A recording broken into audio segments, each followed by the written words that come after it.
Hello, dear student. Today we will study reproduction unit 6th of class 12th. तो class 12th के chapters से हम शुरू करेंगे. इसमें चैप्टर 1 में यूनिट के अंदर है रिप्रोडक्शन इन ऑर्गेनिज्म. फिर चैप्टर 2 कवर करेंगे sexual reproduction flowering plants. And chapter 3 human reproduction. And chapter 4 reproductive health. ऐसे वन बाय वन आपको मैं बहुत अच्छे से पढ़ाती जाऊंगी. बायोलॉजी क्या है? It is the story of life on earth. तो भाई किस तरह से ऑर्गेनिज्म का बर्थ हुआ, ओके, मिलियन ऑफ ईयर्स हुए, नेचुरल और कैसे चेंजेस आए, एक्सटिंक्शन हुआ, कुछ स्पीशीज बिल्कुल ख़त्म हो गई. पर रिप्रोडक्शन एक बहुत ज़रूरी प्रोसेस है जिसके बिना स्पीशीज सर्वाइव नहीं कर सकते. तो दो मीन्स से एसेक्चुअली और सेक्चुअल मीन्स से इंडिविजुअल रिप्रोड्यूस होते हैं, जैसा कि आपने अर्लियर क्लासेस में भी पढ़ा होगा. सेक्सुअल रिप्रोडक्शन से क्या होता है? न्यू वेरिएंट्स बनते हैं. तो एग्जामिन्स करते हैं principles underlying reproductive process living organism में, और एक्सप्लेन करेंगे कि क्या प्रोसेस होता है फ्लावरिंग प्लांट्स में रिप्रोडक्शन का और ह्यूमंस में. ओके, तो एक रिलेटिव पर्सपेक्टिव जो है ह्यूमन रिप्रोडक्टिव हेल्थ और रिप्रोडक्टिव इल हेल्थ को कैसे हम अवॉइड करें जिससे कि एक हेल्दी ऑफस्प्रिंग का जन्म हो सके.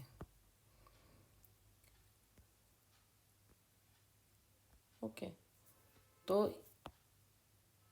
पंचानन महेश्वरी 1904 में राजस्थान में मोस्ट डिस्ट्रिक्ट बॉटनिस्ट थे, जिन्होंने इंडिया के खाली एक ही बॉटनिस्ट थे जिन्होंने अलग पहचान बनाई. वो थे पंचानन महेश्वरी. तो उन्होंने हायर एजुकेशन ली इलाहाबाद से और इंस्पायर्ड हुए डब्ल्यू से, अमेरिकन मिशनरी टीचर से, और उन्होंने बॉटनी में अपना इंटरेस्ट दिखाया, स्पेशली मॉर्फोलॉजी में. तो उन्होंने स्टूडेंट के प्रोग्रेसेस के बारे में एक्सप्रेस किया जिससे कैसे उन्हें सेटिस्फेक्शन मिला. ये उन्हें उनके टीचर को लगता था कि उनसे भी ज़्यादा वो प्रोग्रेस कर रहा है. कोई भी टीचर है उसे अच्छा लगता है स्टूडेंट अगर उससे आगे निकले. ये उसने फिर उस टीचर को इम्प्रेस करने के लिए एम्ब्रियोलॉजिकल एक्सपेक्ट पढ़े, फिर उसकी टेक्सोनॉमी पढ़ी एक एक डिटेल में कि किस तरह से डेवलपमेंट होता है एम्ब्रियो का ह्यूमन बीइंग में, टिश्यू कल्चर के थ्रू, टिश्यूज़ को स्टडी करके कैसे टिश्यू, नहीं हम पढ़ते सेल, सेल से टिश्यू, टिश्यू से ऑर्गन कैसे डेवलप, ऑर्गन से ऑर्गन सिस्टम, और आर्टिफिशियल कल्चर में इमेच्योर एम्ब्रियोज का इस पर इम्फेसिस दिया उन्होंने. ओके, तो जो टिश्यू कल्चर था वो लैंडमार्क था साइंस में.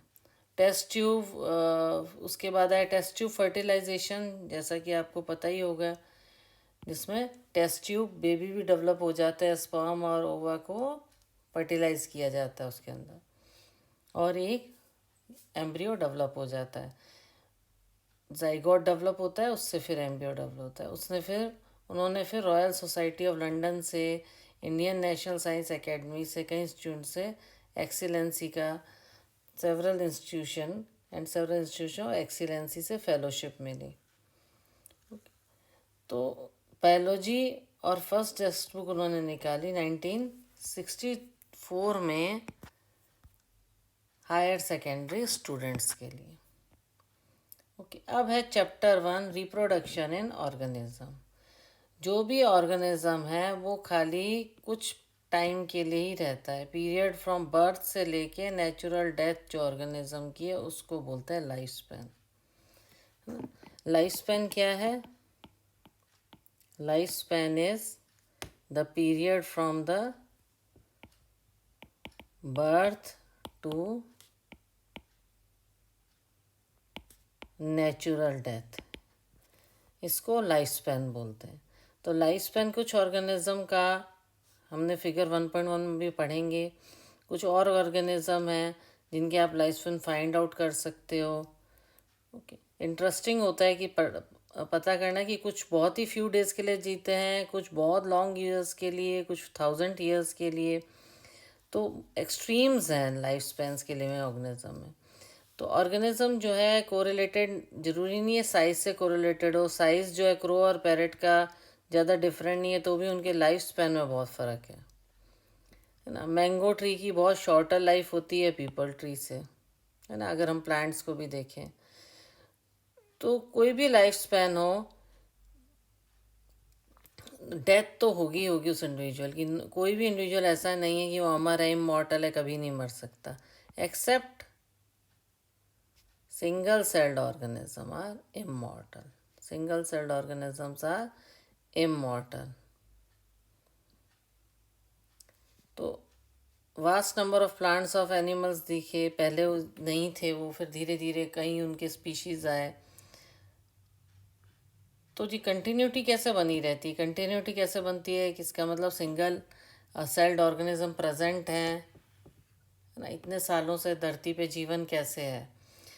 Yes, we are talking about reproduction. ये देखिए फिगर 1.1 में, ये एलिफेंट का लाइफ स्पैन रोज़ का 1 to 2 वीक रहता है, क्रो का 15 ईयर्स रहता है, 40 ईयर्स रहता है, ओके। इसका 100 to 150 ईयर्स रहता है। तो ऐसे सबके अलग अलग लाइफ स्पैन्स होते हैं। अब आप देखो रिप्रोडक्शन को कैसे डिफाइन करते हैं। वो बायोलॉजिकल प्रोसेस है जिसमें ऑर्गेनिज्म यंग वंस मिलते हैं ना, जैसे यंग वंस रिप्रोड्यूस होते हैं। बायोलॉजिकल प्रोसेस जिससे ऑर्गेनिज्म के यंग वंस प्रोड्यूस होते हैं, ज़्यादातर वो सिमिलर होते हैं। ये जो लाइफ स्पैन है सबका कितना है, एलिफेंट का, डॉग का, ये और क्रोकोडाइल का देखिए 60 ईयर्स, 100 150 ईयर्स, सबका देखो अलग अलग है। इसी तरह बाकी सबका भी अलग अलग है। इन सब का भी मैं आपको बताऊंगी, पहले हम टॉपिक क्लियर कर लेते हैं। तो ऑफस्प्रिंग ग्रो होते हैं, मैच्योर होते हैं, रिप्रोड्यूस होते हैं। साइकिल होती है बर्थ की, ग्रोथ, है ना। बर्थ हुआ, जन्म हुआ, फिर हम बड़े हुए, फिर डेथ हो गई। तो रिप्रोडक्शन इनेबल क्या करता है, कंटिन्यूटी रहती है स्पीशीज़ की, जनरेशन टू जनरेशन, ओके। इसको और डिटेल में हम, अभी हमें रिप्रोडक्शन पढ़ना है तो इसकी और डिटेल हम चैप्टर 5 में पढ़ेंगे, कैसे जेनेटिक वेरिएशन इनहेरिटेड होता है, क्रिएट होता है और रिप्रोडक्शन में इनहेरिट होता है। तो लार्ज डाइवर्सिटी होती है बायोलॉजिकल वर्ल्ड में, हर ऑर्गेनिज्म की मल्टीप्लाई होता है और ऑफस्प्रिंग्स बनते हैं उनके। तो ठीक है, एक से कई जने पैदा हो जाते हैं। The organism is habitat, its internal physiology and several other factors are correctly responsible for how it reproduce.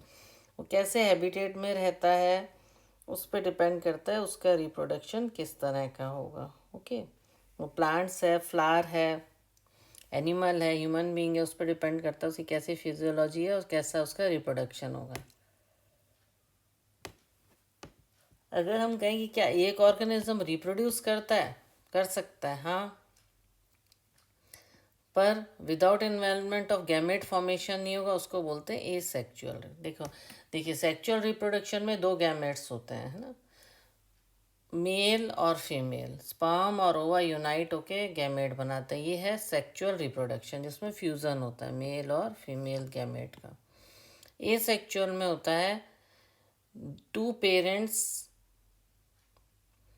नहीं होते, उसमें एक ही सिंगल पेरेंट ही रिप्रोड्यूस होता है, उसको एसेक्सुअल रिप्रेजेंट करते हैं। जब 2 पेरेंट्स जो कि अलग अलग सेक्स के हैं, मेल और फीमेल हैं, रिप्रोडक्टिव प्रोसेस में पार्टिसिपेट करते हैं, मेल और फीमेल स्पर्म और ओवा मिलकर जाइगोट बनाते हैं, तो उसको बोलते हैं सेक्सुअल रिप्रोडक्शन। क्लियर। तो ये रहा न्यूक्लियस इसमें, और ये डॉटर सेल्स, ये एमीबा का बताया है इसमें। Cell division of unicell, budding in yeast, binary fission, this is binary fission in amoeba। Clear. ये पहले से आप पढ़ते आ रहे हो, इस तरह से अमीबा का स्ट्रक्चर होता है। It is so easy to make, और इस तरह से ये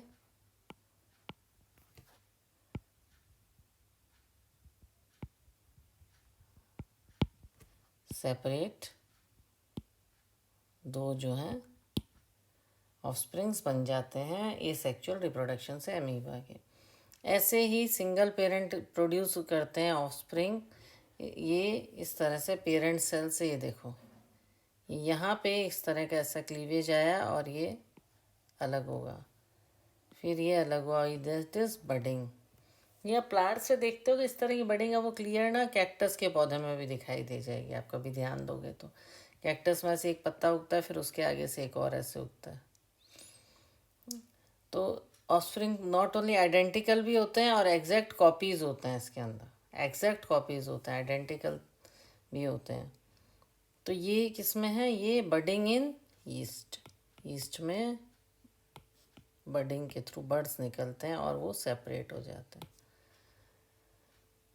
तो एसेक्सुअल रिप्रोडक्शन भी बहुत, एसेक्सुअल रिप्रोडक्शन बहुत वाइड स्प्रेड है। एसेक्सुअल रिप्रोडक्शन कॉमन है सिंगल सेंड ऑर्गेनिज्म में और प्लांट्स और एनिमल्स के सिंपल ऑर्गेनाइजेशन में, जैसे प्रोटिस्ट और मोनरेंस हैं जो आपने 11th में ग्रुप्स मैंने पढ़ाए थे। तो ऑर्गेनिज्म और पेरेंट्स सेल डिवाइड होते हैं माइटोसिस से और नए डिवीजन बनते हैं, उसको बोलते हैं सेल डिवीजन। ये है मोड ऑफ रिप्रोडक्शन।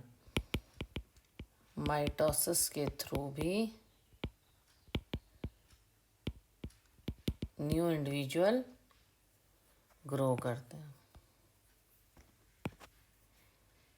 ये देखिए एसेक्सुअल रिप्रोडक्शन में ये जूस्पोर दिखाए हैं कैलामिडोमोनास के, ये कॉनिडिया ऑफ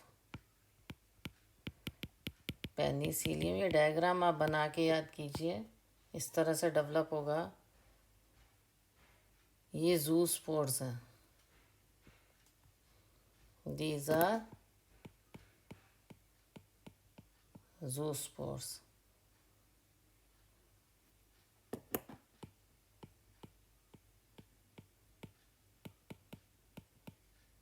कैलामिडोमोनास इस तरह से डेवलप होगा।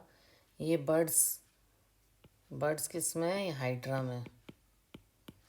बडिंग के थ्रू नया हाइड्रा बन जाएगा।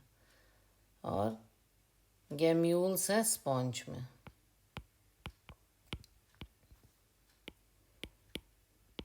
ओके अगर एसेक्सुअल रिप्रोडक्शन की बात आती है तो you should write following examples: amoeba, okay, then zoospores, chlamydomonas, penicillium, hydra, gemmules in sponge. Okay, these are the example of, then budding, binary fission in amoeba, budding in yeast. These are the example. जब ये sexual reproduction का example हो तो then you should give these examples in the long answer. कई single cell organism हैं वो binary fission से reproduce होते हैं, जहाँ पे सेल डिवाइड होता है दो हाफ में और रैपिडली ग्रो होता है एडल्ट में, जो कि अमीबा में और पैरामीशियम में जो पहले बताया था। ईस्ट में डिवीजन अनइक्वल होता है।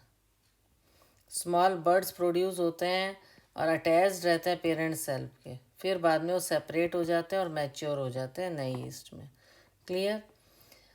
अंडर अनफेवरेबल कंडीशन क्या होता है, एमीबा अपना सीडोपोडिया को छोड़ देता है। ये हमने पहले भी पढ़ा हुआ है क्लासेस में। These are the pseudopodia. और 3 लेयर्ड हार्ड कवरिंग अपने चारों तरफ बना लेता है, जिसको बोलते हैं सिस्ट। अपने हार्ड लेयर जब बना लेते हैं तो उसको बोलते हैं सिस्ट। इस फिनोमिना को कहते हैं इंसिस्टेशन। तो फेवरेबल जब कंडीशन होती है तो यही इंसिस्टेड एमीबा क्या करता है, मल्टीप्लाई होता है फिजन से और माइन्यूट एमीबा प्रोड्यूस करता है, या सीडियो डाइस्पोर्स भी कहते हैं। सिस्ट वॉल जो होती है बस्ट आउट होती है और स्पोर्स इसमें से लिबरेट होता है सराउंडिंग में, और बहुत सारे एमीबा प्रोड्यूस होता है। इसको बोलते हैं स्पेरुलेशन। इंसिस्ट में तो क्या हुआ, उसने एक आउटर कवरिंग बनाई जो हार्ड कवरिंग है, जो अनफेवरेबल कंडीशन से उसको बचाती है। तो जब फेवरेबल कंडीशन होती है तो एमीबा बस्ट आउट हो जाता है और बस्ट फटने से उसके स्पोर्स जो होते हैं वो लिबरेट हो जाते हैं सराउंडिंग में, और कई एमीबा बनते हैं। उसको बोलते हैं स्पोरुलेशन। उसको क्या बोलते हैं, स्पोरुलेशन। क्लियर? अब ये वेजिटेटिव प्रोपेगेट्स एंड एंजियोस्पर्म्स में बताया है। जर्मिनेटिंग आई बर्ड्स, आपने कभी अगर ध्यान से, अगर घर में गार्डन हो या आपके घर में फ्लावर पॉट्स हो बालकोनी में या गार्डन हो अपना, तो उसमें आप कभी आलू उगा के देखना कि माली या आप खुद लगाते हो तो किस तरह से लगाया जाता है। ये जो आई बर्ड्स होते हैं इनको निकाल के आप दबा दो मिट्टी में तो दोबारा से आलू उग जाते हैं। तो जर्मिनेशन किसके थ्रू होता है? आई बर्ड्स की तरह थ्रू होता है, आई ऑफ पोटैटो में नए आलू बनते हैं और इससे आगे रिप्रोड्यूस होते रहते हैं। कैसे ग्रो होते हैं? ऐसे ही राइजोम होता है जिंजर में। ये देखो ये बर्ड्स निकल रहा है, आप कभी घर में अदरक लाते हो तो देखते हो ना ऐसे, ये रूट है उसकी, ये नोड्स हैं। तो इसको एक टुकड़ा भी अंदर ज़मीन में लगाओगे तो फिर लग जाएगा। तो और एगेव का बल्बिल, अगर पौधों को ध्यान से ऑब्जर्व करोगे तो बहुत से पौधे ऐसे मिल जाएंगे यार। कभी आपने नदी देखी होगी तो आपको इस तरह की लीफ भी मिल जाएंगी, ब्रायोफिलम जैसी लीफ आपको आराम से देखने को मिलेगी। आप देखोगे पत्तियां ऊपर तैर रही हैं, नीचे की तरफ उसकी जड़ें हैं। ओके, ये ब्रायोफिलम की लीफ बर्ड्स हैं, ये लीफ बर्ड्स हैं।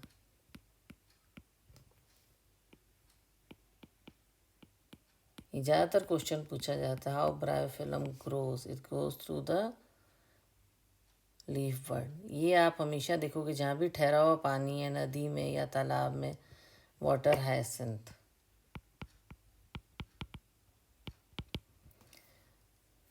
तो फंगाई और सिंपल प्लांट्स होते हैं, एल्गी प्रोड्यूस होता है एसेक्चुअली स्ट्रक्चर, है ना। 1.3 में जैसे बताया, मोस्ट कॉमन जू स्पोर हमने अभी पढ़ा था। ये मोटाइल मूवमेंट होता है जू स्पोर्स का, और एसेक्चुअल रिप्रोडक्शन होता है कैसे? कॉनिडिया के थ्रू, बर्ड्स हाइड्रा में और गैम्यूल स्पोर्स में। तो ये जू स्पोर्स ही आगे डेवलप हो जाते हैं न्यू प्लांट में, न्यू माइक्रो ऑर्गेनिज्म में। अगर माइक्रो ऑर्गेनिज्म है तो इसमें माइक्रोस्कोपिक जू स्पोर्स जो होते हैं डेवलप हो जाते हैं। अदर कॉमन एसेक्सुअल रिप्रोडक्शन होता है कॉनिडिया, बर्ड्स और गैम्यूल्स।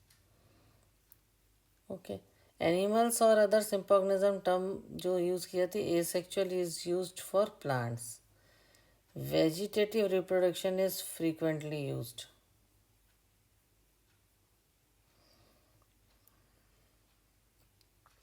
वेजिटेटिव प्रोपगेशन किसको बोलेंगे? ज़्यादातर एनिमल्स और दूसरे ऑर्गेनिज्म एसेक्सुअल यूज़ किया जाता है, प्लांट्स के लिए वेजिटेटिव प्रोडक्शन यूज़ किया जाता है। ओके, देखो ये कहने का मतलब ये है कि ज़्यादातर जो वर्ड यूज़ होता है, प्लांट्स भी एक सेक्चुअली डेवलप होते हैं, एनिमल्स के लिए यूज़ किया जाता है asexual word. Animal and other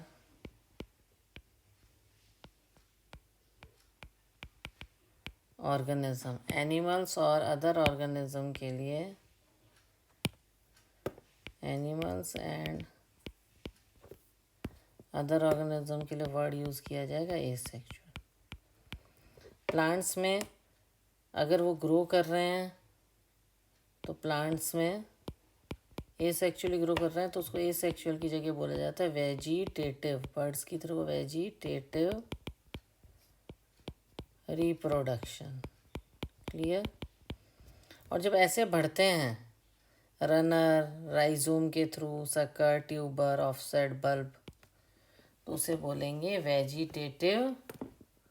ये वेजिटेटिव प्रोपोगेशन पढ़ा है हमने। ओके, बढ़ते जाते हैं ना। रनर मीन्स जैसे आप वाटरमेलन की देखोगे, बेल जो है नीचे ही होती है ज़मीन पे ही, और तरबूज ऐसे उगते जाते हैं, है ना, दैट इज़ रनर। और आगे से आगे और सीड्स उनके फैलते हैं रनर, राइजोम्स के थ्रू, जिंजर में ट्यूबर, ऑफसेट, बल्ब, ये सब इसमें है, प्रोपोगेशन के अंडर आएगा। इसको वेजिटेटिव प्रोपोग्यूल्स भी बोलते हैं। ओके, तो इस तरह से ये जो हमने एग्जांपल बताया ये वेजिटेटिव ये एसेक्सुअल रिप्रोडक्शन बताया हमने। There is a difference. ये हमने क्या पढ़ा? Asexual reproductive structure. ये हमने पढ़ा वेजिटेटिव प्रोपेगल्स। क्लियर? अब क्या है, फॉर्मेशन और जो स्ट्रक्चर की है, इसमें 2 पेरेंट्स इन्वॉल्व होते हैं, है ना। जो सेक्सुअल रिप्रोडक्शन है, ए सेक्सुअल में इन्वॉल्व नहीं होते हैं। और किसी से ऑर्गेनिज्म में बॉडी ब्रेक्स हो जाती है फ्रैगमेंट्स में और नए ऑफस्प्रिंग बन जाते हैं। इसको भी ए सेक्सुअल रिप्रोडक्शन को फ्रैगमेंटेशन बोलते हैं। हाइड्रा में होता है जो। तो आपने देखा होगा वाटर बॉडीज़ होती हैं जिसको बोलते हैं टेरर ऑफ बंगाल। ये कुछ नहीं है, ये वाटर हाइसिंथ है जो अपन अभी पीछे पढ़ा है हम लोगों ने। ये वीड्स होते हैं, ये पानी के अंदर ग्रो कर जाते हैं स्टैंडिंग वाटर में। और सबसे बड़ी प्रॉब्लम क्या है, जितनी ऑक्सीजन है वाटर की वो ले लेते हैं। उससे डेथ हो जाती है किसकी? फिशेस की। जो वाटर हाइसिंथ होते हैं, वाटर हाइसिंथ को क्या बोला गया है? It is terror of Bengal. ये क्या करता है? It drains oxygen from the water. पानी सारी ऑक्सीजन खींच लेते हैं और उससे जितनी फिशेज हैं वो मर जाती हैं। तो ऐसे लाइन बाय लाइन आपको एनसीईआरटी पढ़ना बहुत ज़रूरी है। इस तरह से बीच में से कोई भी क्वेश्चन आ सकता है कि भाई टेरर ऑफ बंगाल किसे कहते हैं, ओके, और क्यों कहते हैं। इसके बारे में आप चैप्टर 13-14 में भी पढ़ोगे। प्लांट हमने इंडिया में इंट्रोड्यूस हुए, ब्यूटीफुल फ्लावर हैं, you may find it interesting. ये जो प्लांट इंट्रोड्यूस किया गया था ब्यूटीफुल फ्लावर और शेप के कारण किया गया था, पर ये नहीं पता था कि इतने रेट में ये बढ़ेगा, प्रोपगेट होगा और all over the water body चारों में फैल जाएगा कि इसको इससे पीछे छुड़ाना हमारा मुश्किल हो जाएगी। अरे ये क्या हुआ, इसको तो हम लाए थे कि अरे सुंदर दिखता है, फूल है, शेप अच्छी है पत्तियों की, और ये तो चारों तरफ फैल गया। पीछे डायग्राम भी है वाटर हाइसिंथ का, you can see in your book. Okay, now आपने पोटैटो, शुगर केन, बनाना, जिंजर का पढ़ा, राइजोम के थ्रू, आई के थ्रू, बल्ब के थ्रू। स्मॉल पॉन्ड्स इमर्जिंग होते हैं बर्ड्स से, आइस के, पोटैटो ट्यूबर से, राइजोम ऑफ बनाना। तो हम देखो छोटे छोटे पार्ट से नया प्लांट डेवलप हो जाता है, नोड से डेवलप हो जाता है मॉडिफाइड स्टेम में। जब ये नोड डैम्प सॉइल के कांटेक्ट में आती है तो ये रूट्स प्रोड्यूस करती है और नए पौधे पैदा कर देती हैं। जैसे एडवेंशियस बर्ड्स बताएं हमने, नॉचेस में ब्रायोफिलम में प्रेजेंट होते हैं।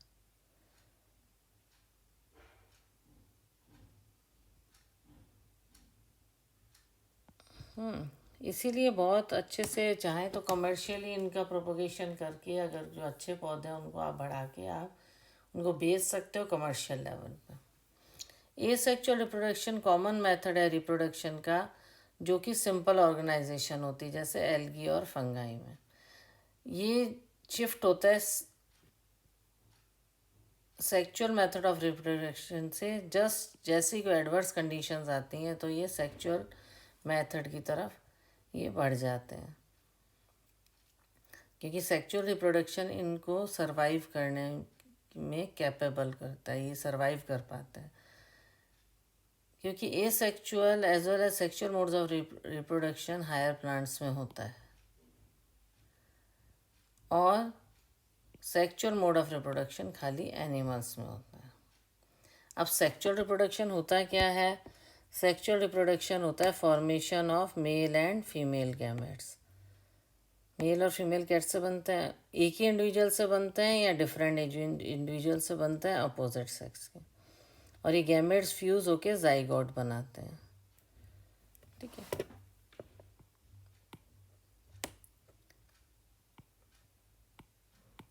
Mail gamete, female gamete, they fuse to form zygote। Male को इस तरह से सिंबलाइज करते हैं, ओके, और फीमेल को इस तरह से। Because of fusion of male and female, sexual reproduction जो होता है, ऑफस्प्रिंग्स आते हैं, ज़रूरी नहीं है एक जैसे हों पेरेंट्स से, थोड़े बहुत सिमिलर होते हैं बट एग्जैक्टली आइडेंटिकल नहीं होते। डाइवर्स ऑर्गेनिज्म और प्लांट्स और एनिमल्स, फंगाई को शो किया है कि ये एक्सटर्नली मॉर्फोलॉजी में डिफरेंट होते हैं और इंटरनल स्ट्रक्चर जो होता है और फिजियोलॉजी होती है सिमिलर पैटर्न होता है। तो क्या क्या कॉमन होते हैं प्लांट्स में, हमें ये देखना है। देखिए, अ study of diverse organism, plants और एनिमल्स और फंगाई, हमने देखा है कि ये मॉर्फोलॉजी में अलग अलग होते हैं, इंटरनल स्ट्रक्चर और फिजियोलॉजी में डिफरेंट होते हैं जब सेक्सुअल रिप्रोडक्शन की बात आती है। तो क्या कॉमन फीचर्स होते हैं डाइवर्स ऑर्गेनिज्म का? ज़्यादातर ऑर्गेनिज्म होते हैं एक सर्टेन स्टेज ग्रोथ और मैच्योरिटी लाइफ की जब पास कर लेते हैं, जब तक कि वो रिप्रोड्यूस सेक्चुअली नहीं कर पाते, उसको जुवेनाइल फेज बोलते हैं। क्या बोलते हैं? Juvenile phase. एक तरह से आप कह लो कि जो टीन एज होती है, एक सर्टेन स्टेज पे, टीन एज से पहले की स्टेज जो होती है। इसी तरह से हम प्लांट्स की भी बात कर रहे हैं। ऑर्गेनिज्म रीच तो कर गए एक स्टेज में मैच्योरिटी के, पर अभी रिप्रोड्यूस नहीं कर रहे हैं सेक्चुअली, उसको जुवेनाइल फेज बोलते हैं या वेजिटेटिव फेज भी बोलते हैं प्लांट्स के। तो ये सब में अलग अलग होता है। बिगनिंग ऑफ द, शुरुआत होती है जब रिप्रोडक्टिव फेज की, उसको जुवेनाइल फेज बोलते हैं। हायर प्लांट्स में हम फ्लावर कैसे देखते हैं, ऑनसेट कैसे होगा, जुवेनाइल फेज मीन्स फ्लावर आ गए, ओके। जैसे कई ट्रीज आप और फ्लावर को रिप्रेजेंट करते हैं। फ्लावरिंग फेस को भी, फेस को हम होता है ऑनसेट ऑफ, जब शुरू होता है just beginning of reproductive phase, juvenile phase होता है। कई ट्रीज में देखो, कईयों में पूरे आप देखोगे कि फ्लावर आपने देखा एक ही टाइम आता है, नहीं। फ्रूट्स क्या एक ही सीज़न में आते हैं, नहीं। कुछ प्लांट्स और फ्लावर्स जो हैं थ्रू आउट द ईयर होते हैं, कुछ सीजनल होते हैं, सीज़न के हिसाब से आता है ना, इस सीज़न में फूल मिलेगा, इस सीज़न में ये फल मिलेगा। तो एनुअल भी होते हैं प्लांट्स कि भाई इसमें फूल या फल जो है साल में एक बार आते हैं, किसी में 2 बार आते हैं। तो क्लियर कट वेजिटेटिव, रिप्रोडक्टिव और सेंसेंट फेस हमें दिखता है, ओके। पर ये जो पेरिनियल स्पीशीज़ है उसमें डिफ़िकल्ट हो जाता है डिफ़ाइन करना इन फेसेस को, क्योंकि कई प्लांट्स ऐसे होते हैं अनयूजुअल होता है फ्लावरिंग फिनोमिना। जैसे बैम्बू स्पीशीज़ के फ्लावर हैं, खाली एक बार आते हैं लाइफ टाइम में। 50 to 100 ईयर्स के बाद बहुत सारे फ्रूट्स आते हैं। कुछ प्लांट्स ऐसे हैं, स्ट्रोबिलेंथस जुकेंथिया, जिसको नील कुरंजी बोलते हैं, वो 12 साल में एक बार फ्लावरिंग होता है। कुछ सितंबर में हुआ, फ्लावरिंग ट्रांसपोर्ट होगी large tracks of hilly areas, Kerala में मिलता है, कर्नाटका, तमिलनाडु में होता है, जो कि ब्लू स्ट्रेचेस जैसा नज़र आता है, टूरिस्ट को बहुत अच्छा लगता है। सितंबर में फ्लावरिंग होती है। जुवेनाइल फेज के साथ मॉर्फोलॉजिकल और फिजियोलॉजिकल चेंज होते हैं।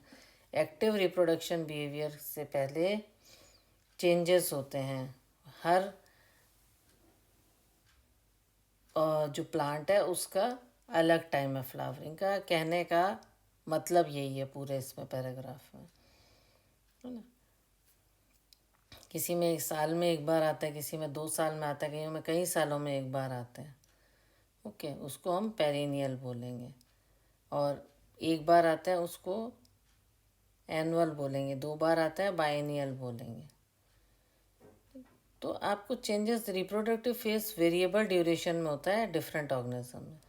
ह्यूमन बींग्स में आप देख सकते हो, बर्ड्स में lay eggs through out the year. ठीक है, सब एनिमल्स के बारे में एक बार डिस्कस कर रहे हैं, जिससे आप सोचिए उस बारे में, क्योंकि आप इस चैप्टर को पढ़ने से पहले आप देखिए कि सबके अलग अलग रिप्रोडक्शन का तरीका है, अलग अलग फेजेस हैं। ओके, तो बर्ड्स में एज इन पोल्ट्री फार्म, तो थ्रू आउट द एग उनको इस तरह से बनाए थे थ्रू आउट द ईयर भी वो एग्स ले करती हैं। तो ये लेइंग ऑफ एग्स रिप्रोडक्शन नहीं है, पर ये कमर्शियल एक्सप्लॉयटेशन है कि आप उनका रिप्रोड्यूस करवा रहे हो एग्स अपने फ़ायदे के लिए। तो इट इज़ एक्सप्लॉयटेशन है एक तरह से। तो फीमेल ऑफ प्लेसेंटल मैमल्स जो होते हैं उसमें साइक्लिकल चेंजेस आते हैं एक्टिविटीज़ में, एसेसरी डक्ट्स में, हार्मोन्स में, रिप्रोडक्टिव फेज में। नॉन प्राइमेट मैमल्स जैसे cow, sheep, rat, deers, dog, tiger, तो उनमें भी साइक्लिकल चेंजेस आते हैं, उसको एस्ट्रस साइकिल बोलते हैं। और जैसे प्राइमेट्स हैं,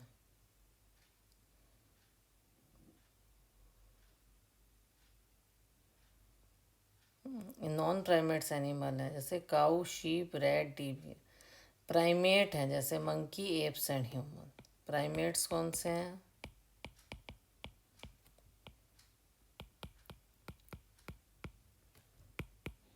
मंकी, एप्स एंड ह्यूमंस। उनमें क्या होता है? Menstrual cycle. Okay, many mammals जो होते हैं जो साइक्लिक पीरियड्स आते हैं फीमेल्स में, ब्लड आता है जो मेंस्ट्रुअल साइकिल में पीरियड के थ्रू मंथली जो सर्कुलेशन होता है बॉडी में, वो मेंस्ट्रुअल फ्लो जो होता है, ब्लड फ्लो जो होता है, उसको मेंस्ट्रुअल साइकिल बोलते हैं। प्राइमेट्स में दिखता है, मंकी, एप्स और ह्यूमंस में।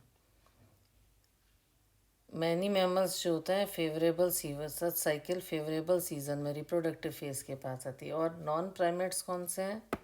देखो, पता भी होना चाहिए अगर आया नॉन प्राइमेट्स में कौन सी साइकिल होती है और नॉन प्राइमेट्स कौन से। मान लो छोटा सा भी आ गया कि काऊ प्राइमेट है कि नॉर्मल, तो डियर्स हैं, रैट है, ओके, डॉग,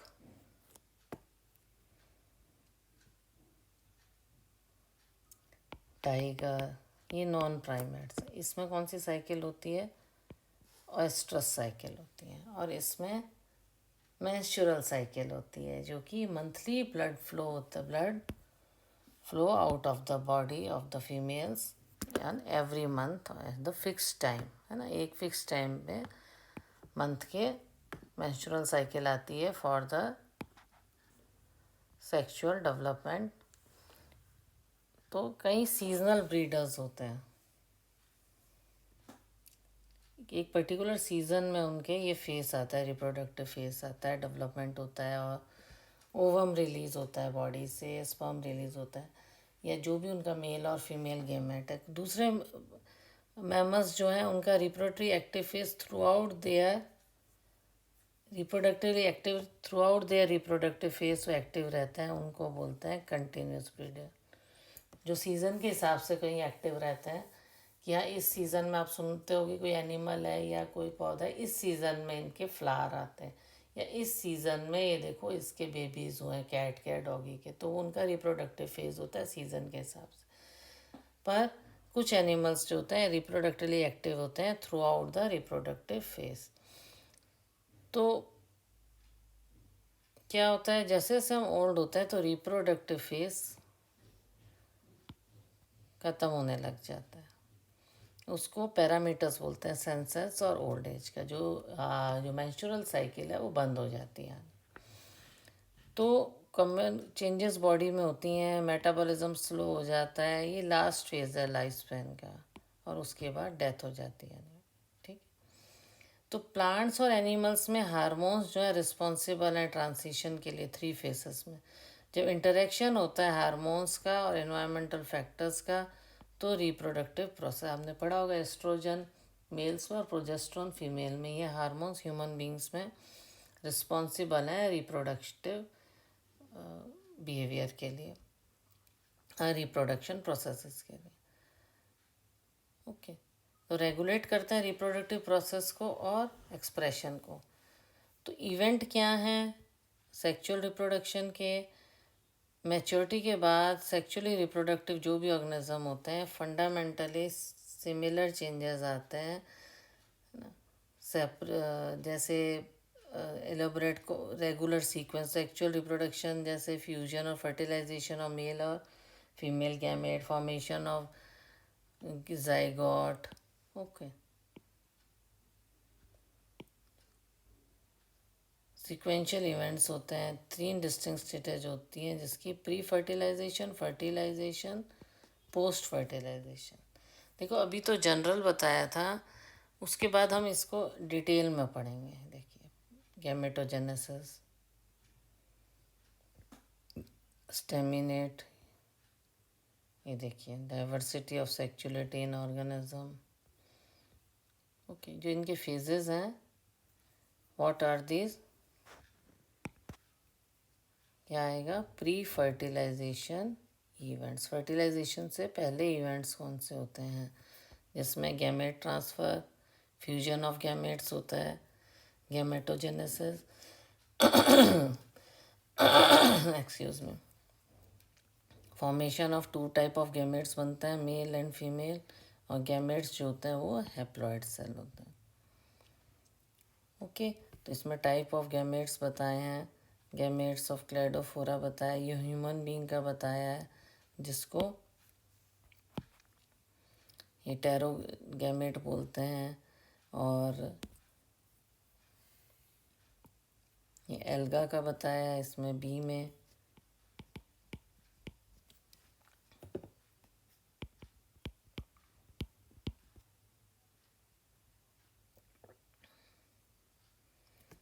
ये क्लेडोफोरा का बताया है।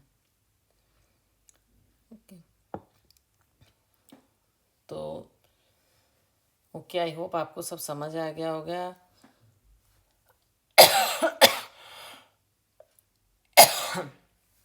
Excuse me. तो इसकी वो प्री फर्टिलाइजेशन इवेंट्स को ही हम डिटेल में पढ़ेंगे। आज हमने इसका इंट्रोडक्शन पूरा पढ़ लिया है रिप्रोडक्शन का, यहाँ से हमने शुरू किया था। क्लियर? एक बार देख लेते हैं रिप्रोडक्शन इन ऑर्गेनिज्म, और इसको